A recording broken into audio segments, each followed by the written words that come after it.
Sound design in a silent voice is something that I find underrated and is one of the key parts that make a silent voice such an emotional experience.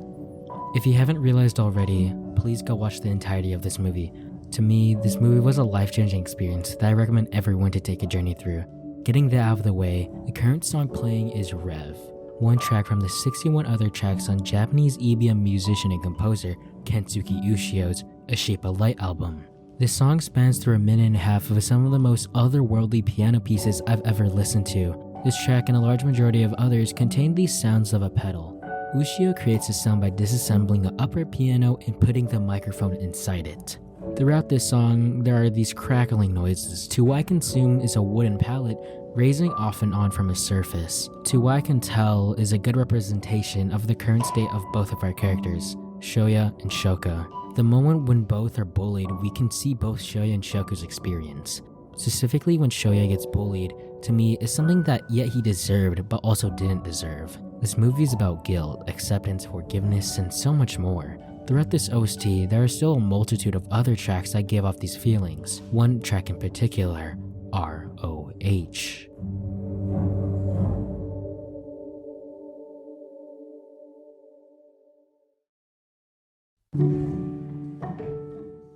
ROH is one of my more favorite soundtracks on this OST.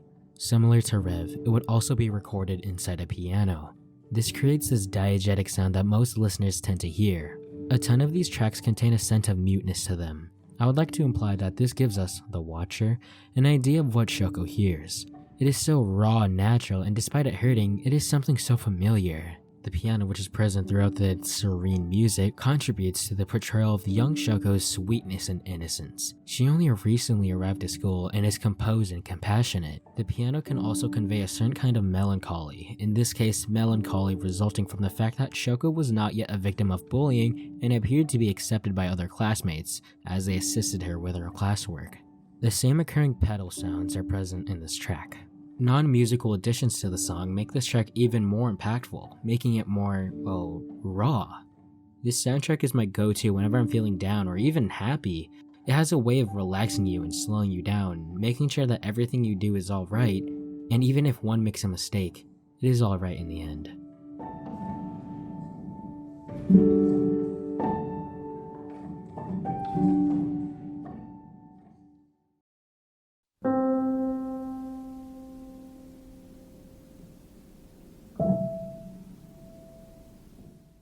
This song plays when we hear a series of faraway elongated piano keystrokes when Shoko first introduces herself and says that she can't hear. Each note in this cue creates a delicate atmosphere that we're forced to ignore, but the spaciousness of this piece also draws our attention to the sound of the source. A piano may appear and sound perfect from the outside, but once you lift the lid, you'll discover that it has its own, so to speak, silent voice. These notes are produced by hammers striking metal strings, dampers that rise and fall to start and halt the vibration of said strings, and occasionally even a practice pedal that lowers a piece of felt in front of the hammers to muffle the sound. Another thing to take into account is the notes are delicately placed in this track and how it alludes to the scene. The following notes here are emotional build-ups to match the cut. One for unlocking the backpack, another to open the backpack, and one more as she pulls out the notebook. All these next few are emotional cues. An introduction to a key character, another to clue us into a running character theme, an indication to an obstacle, and another to match Shoko's movement. Then, the eventual reveal.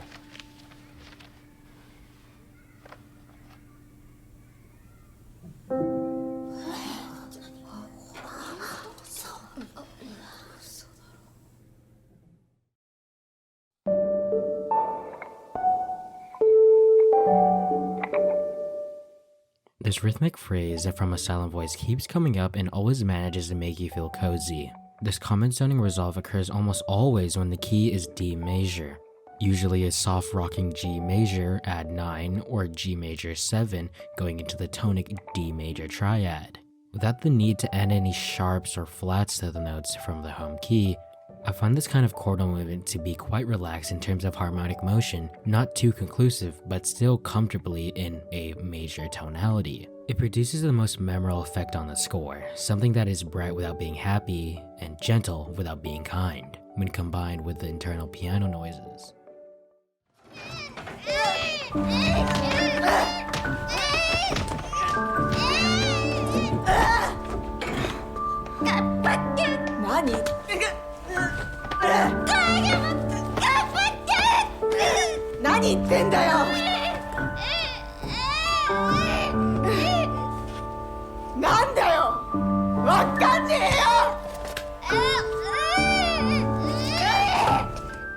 It's tempting to suggest that this deafened piano is an analogy for Shoko's own deafness given the title of the movie, A Silent Voice. Koe no Katachi, the title's original Japanese translation, means the shape of voice, which has a more general connotation.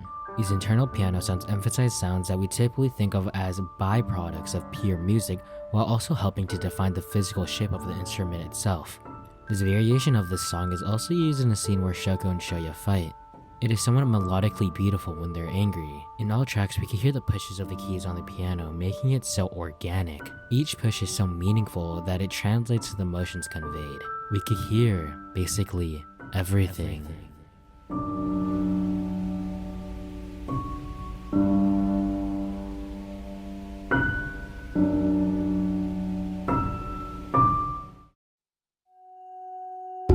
B&W, one of the lesser known tracks on this album, is a track that occurs when Shoya arrives at school. He arrives at school walking through every student as the camera shifts towards his feet. We get these slowed sections of these students around him as Shoya glances at them, to the eventual cut of him looking up with all students X'd out, and to what seems to appear as all students in front of him looking directly towards him. We get a shot where Shoya is not in sight, and we get a side view of the students and the groups that they formed in such a tight hallway. Ending the scene, we get to see Shoya being complacent with how things are and quietly covering his ears and closing his eyes as we get to hear almost a sinking sound ending the song. I find this track as one of the more impactful songs as it contains a scene that is widely recognizable throughout the movie, and even more impactful when you get to understand the parallel between this scene and the future scene.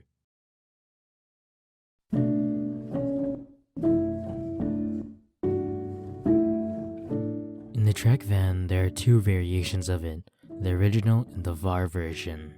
I absolutely love this piece. When it plays in the movie, it's at a point where these two first come together. The song seems to be a metaphor from Shoko's perspective. There's a repeating motif that unfolds as the piece progresses, but not only that, there's a creative use of pauses in the beginning.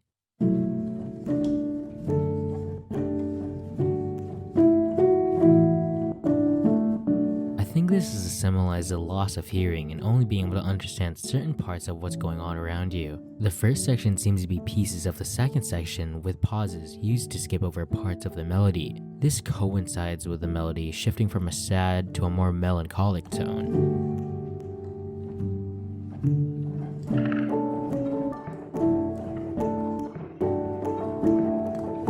We get to hear the track pick up pace as the tempo has more structure. We get to hear that same deafening noise appear, but it is less coherent with an introduction to a piano that seems more full and conclusive.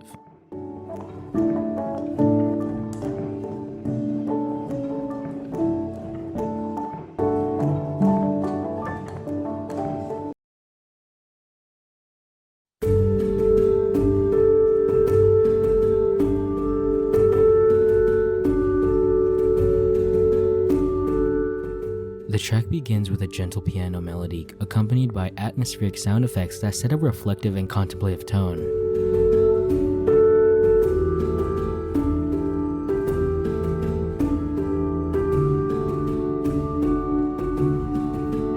As the track progresses, the instrumentation gradually builds, incorporating more complex rhythms and harmonies.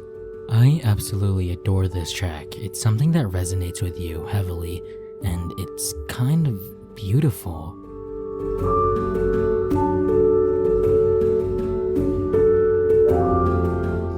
There are several moments where the music drops out completely, leaving only the sound effects to create a sense of stillness and introspection.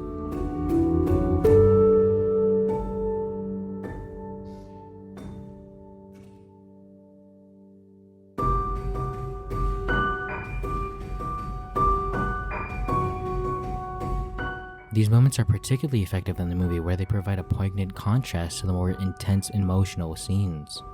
Overall, the impact of FLT on the viewer's first-time experience watching this movie is profound. The track serves as a poignant reminder of the emotional complexity and depth of the characters' experiences and helps to create an atmosphere of empathy and understanding that is essential to the movie's message. できるんだ。手話頑張ったんだね、石田くん。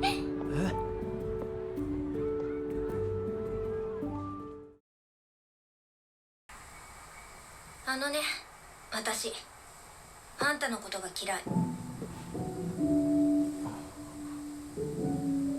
それはやめよう。 Piercy is one of many tracks that play a key role in conveying the emotions and the atmosphere of this movie. There are many reasons to as why it conveys such emotions. For example, the use of texture and atmosphere in Piercy starts with a gentle and atmospheric intro that sets a contemplative mood. The use of ambient textures such as gentle hums and drones create a sense of space and depth that draws the listener in. 何かあったらすぐごめんなさいって。だから私、やり方変えたの。あなたのこと無視したり、悪口も言った。A ton of tracks on this album follows a similar style, a very distant piano yet so close. It is safe to theorize, for like many other tracks on this album, is a good representation of Shoko's hearing, especially with how muffled and quiet this track is. いろんなものが壊れた。ごめんなさい。 This track plays when Ueno brings Shoko to the Ferris wheel, playing one of the most impactful scenes in Silent Voice. Hearing this backing sound now makes this scene so tear-jerking and heartfelt. 今さら仲良くしましょうなんて話をするつもりはない。今でも私はあんたが嫌いだし、あんたも私が嫌い。 All of these elements come together to create a track that is both emotionally resonant and highly impactful. It is a great example of how a well-crafted piece of music can enhance the emotional impact of it. 私が嫌いで。何それ。なんだよそれ。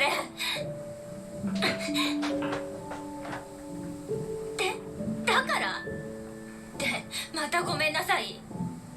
結局さ、あんたは5年前も今も私と話す気がないのよ。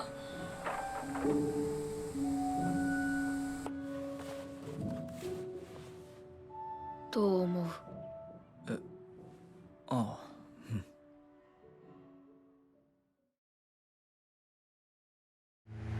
俺も俺が嫌いだ。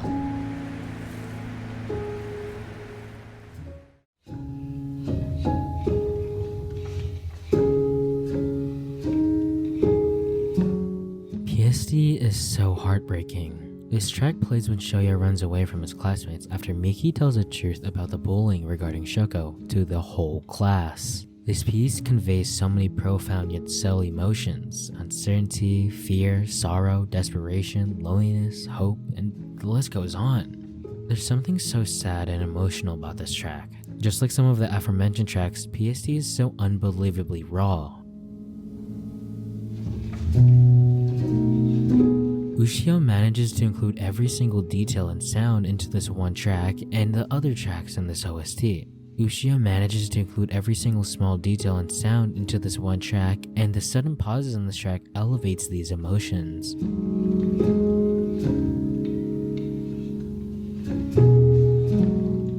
At times, this track is significantly faster compared to the other tracks in this OST. It would ramp up when we see him run.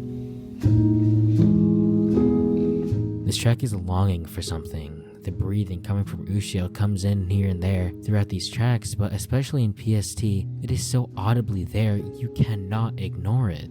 This song is so stupidly precious and makes you feel so much for Shoya.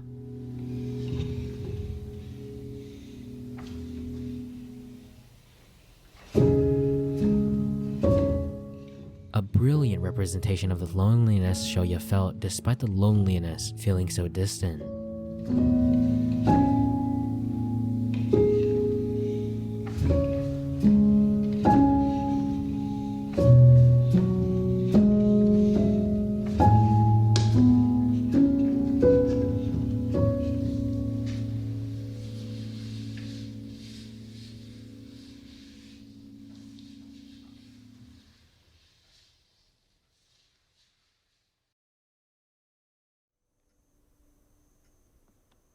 ず、こんな暗くしてると目悪くするよ。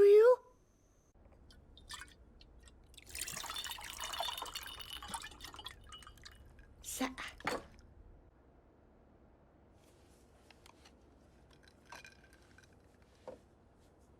ゆずはまだ姉ちゃんのことが心配なのかい？ばあちゃんはゆずるが心配だよ。姉ちゃんのことばっかで自分のことはちっとも知ろうとしないんだから。ばあちゃんだって一緒じゃん。石田、やっぱ怖い。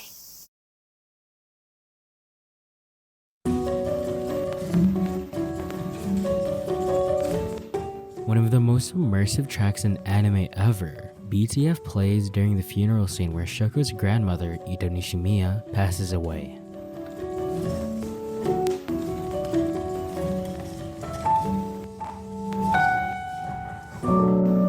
Ito is a kind, patient, and selfless person who is always willing to help and sacrifice for her daughter and grandchildren. She would even learn sign language to communicate with Shoko and help nurture Yuzuru's hobby in photography by purchasing her the camera she always uses. The track has a very common occurrence of reverse notes, buzzing, crackling, and more to create the immersion that this track makes for such a heartbreaking scene.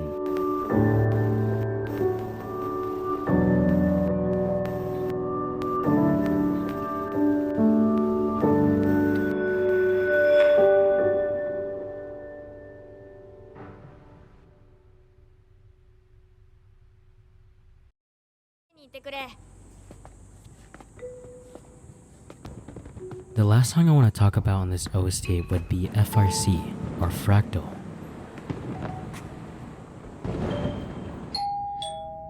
This song screams that something is not right.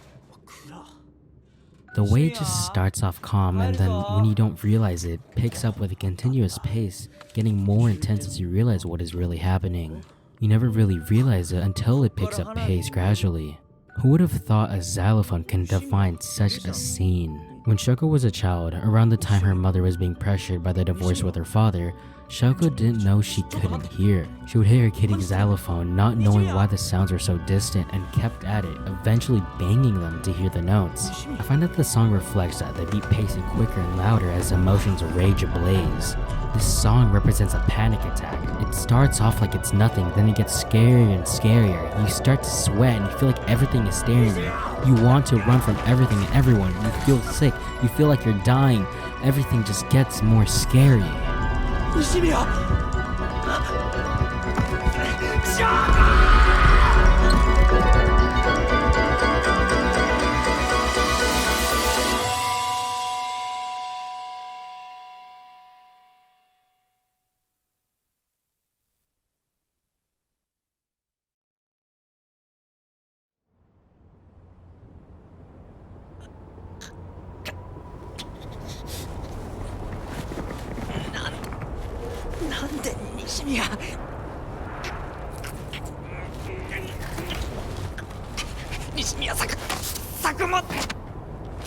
神様、どうかもう一振り俺に力をください。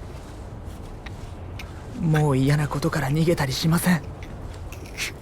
明日からみんなの顔をちゃんと見ます。明日からみんなの声もちゃんと聞きます。明日からちゃんとするから。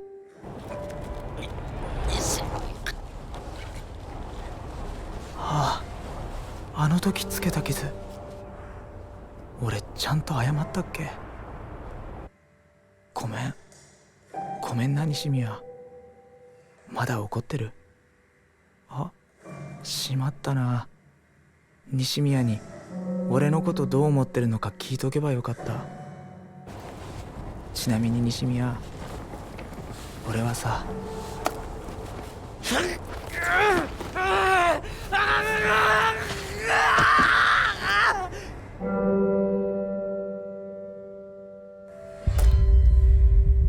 ちゃん、お姉ちゃんがパンケーキ焼いてくれたわよ。マリア、花火見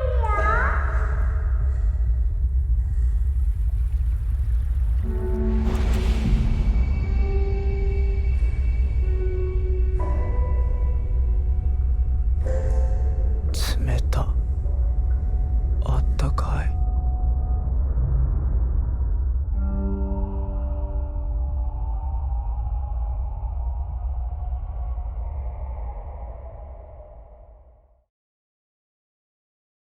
みんなで一緒に文化祭見て回りたい。 Well, as a closing statement, Lit Var, one of my all-time favorite tracks in this movie.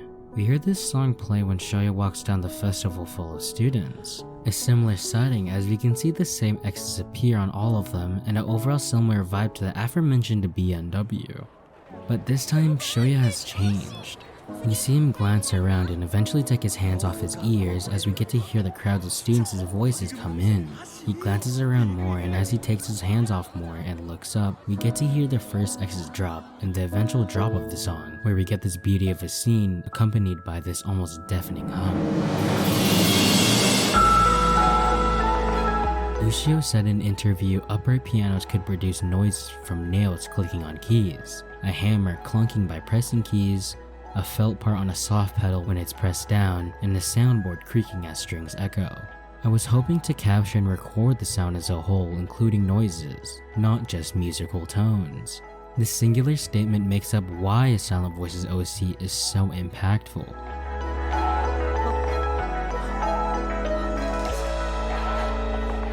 The still scene of the X's dropping, Shoya crying so much out in the open, the noises that Shoya makes while still smiling, and the eventual cut to the so-called light at the end of the tunnel as we see cuts to his friends in a black screen.